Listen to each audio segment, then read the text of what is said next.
Chapter 17 of Treasure Island. Treasure Island by Robert Louis Stevenson. Chapter 17. Narrative continued by the Doctor. The Jolly Boat's last trip. This fifth trip was quite different from any of the others.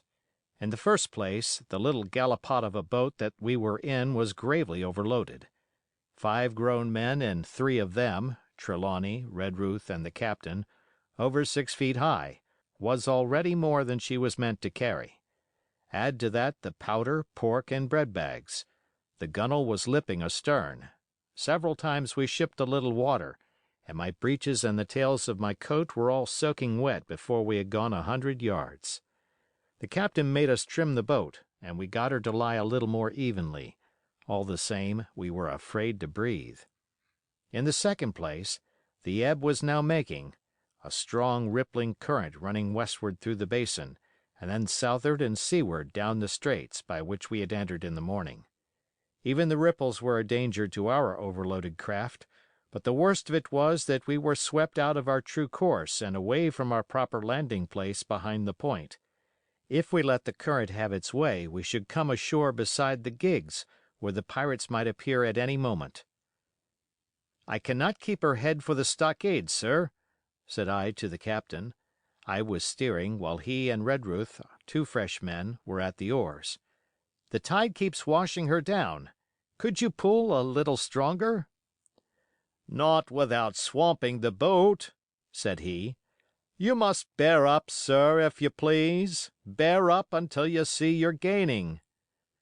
I tried, and found by experiment that the tide kept sweeping us westward until I had laid her head due east, or just about right angles to the way we ought to go. "We'll never get ashore at this rate," said I.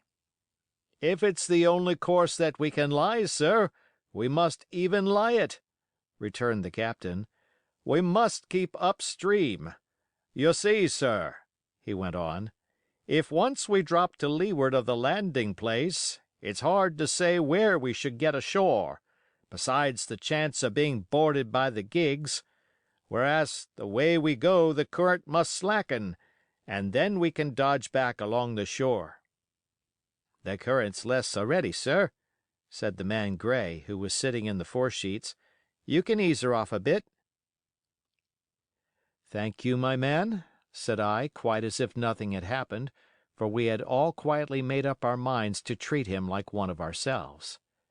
Suddenly the captain spoke up again, and I thought his voice was a little changed. "The gun!" said he. "I have thought of that," said I, for I made sure he was thinking of a bombardment of the fort. "They could never get the gun ashore, and if they did, they could never haul it through the woods." "Look astern, Doctor," replied the captain. We had entirely forgotten the long nine, and there, to our horror, were the 5 rogues busy about her, getting off her jacket, as they called the stout tarpaulin cover under which she sailed. Not only that, but it flashed into my mind at the same moment that the round shot and the powder for the gun had been left behind, and a stroke with an axe would put it all in the possession of the evil ones aboard. "Israel was Flint's gunner," said Gray hoarsely. At any risk, we put the boat's head direct for the landing place.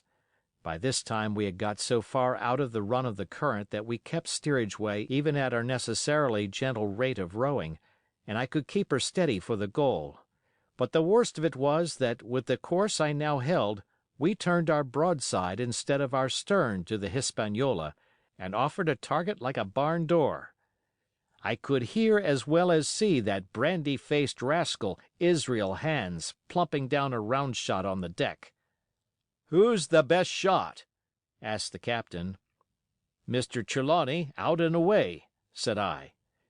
"Mr. Trelawney, will you please pick me off one of these men, sir? Hands, if possible," said the captain. Trelawney was as cool as steel. He looked to the priming of his gun. "Now," cried the captain, "easy with that gun, sir, or you'll swamp the boat. All hands stand by to trim her when he aims." The squire raised his gun, The rowing ceased, and we leaned over to the other side to keep the balance, and all was so nicely contrived that we did not ship a drop. They had the gun, by this time, slewed round upon the swivel, and Hans, who was at the muzzle with the rammer, was in consequence the most exposed. However, we had no luck, for just as Trelawney fired, down he stooped, the ball whistled over him, and it was one of the other four who fell. The cry he gave was echoed, not only by his companions on board, but by a great number of voices from the shore, and looking in that direction I saw the other pirates trooping out from among the trees and tumbling into their places in the boats. "Here come the gigs, sir," said I. "Give way, then," cried the captain. "We mustn't mind if we swamp her now. If we can't get ashore, all's up." "Only one of the gigs is being manned, sir," I added. "The crew of the other most likely going round by shore to cut us off." "They'll have a hot run, sir," returned the captain. "Jack ashore, you know. It's not them I mind, it's the round shot. Carpet bowls! My lady's maid couldn't miss. Tell us, squire, when you see the match, and we'll hold water." In the meanwhile, we had been making headway at a good pace for a boat so overloaded, and we had shipped but little water in the process. We were now close in, 30 or 40 strokes and we should beach her, for the ebb had already disclosed a narrow belt of sand below the clustering trees. The gig was no longer to be feared. The little point had already concealed it from our eyes. The ebb tide, which had so cruelly delayed us, was now making reparation and delaying our assailants. The one source of danger was the gun. "If I durst," said the captain, "I'd stop and pick off another man." But it was plain that they meant nothing should delay their shot. They had never so much as looked at their fallen comrade, though he was not dead, and I could see him trying to crawl away. "Ready!" cried the squire. "Hold!" cried the captain, quick as an echo. And he and Redruth backed with a great heave that sent her astern bodily under water. The report fell in at the same instant of time. This was the first that Jim heard, the sound of the squire's shot not having reached him. Where the ball passed, not one of us precisely knew, but I fancy it must have been over our heads, and that the wind of it may have contributed to our disaster. At any rate, the boat sank by the stern, quite gently, in 3 feet of water, leaving the captain and myself facing each other on our feet. The other 3 took complete headers, and came up again drenched and bubbling. So far, there was no great harm.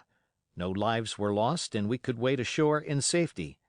But there were all our stores at the bottom, and to make things worse, only 2 guns out of 5 remained in a state for service. Mine I had snatched from my knees and held over my head, by a sort of instinct. As for the captain, he had carried his over his shoulder by a bandolier, and like a wise man, lock uppermost. The other 3 had gone down with the boat. To add to our concern, we heard voices already drawing near us in the woods along shore, and we had not only the danger of being cut off from the stockade in our half-crippled state, but the fear before us whether, if Hunter and Joyce were attacked by half a dozen, they would have the sense and conduct to stand firm. Hunter was steady, that we knew. Joyce was a doubtful case, a pleasant, polite man for a valet and to brush one's clothes, but not entirely fitted for a man of war. With all this in our minds, we waded ashore as fast as we could, leaving behind us the poor jollyboat and a good half of all our powder and provisions. End of chapter.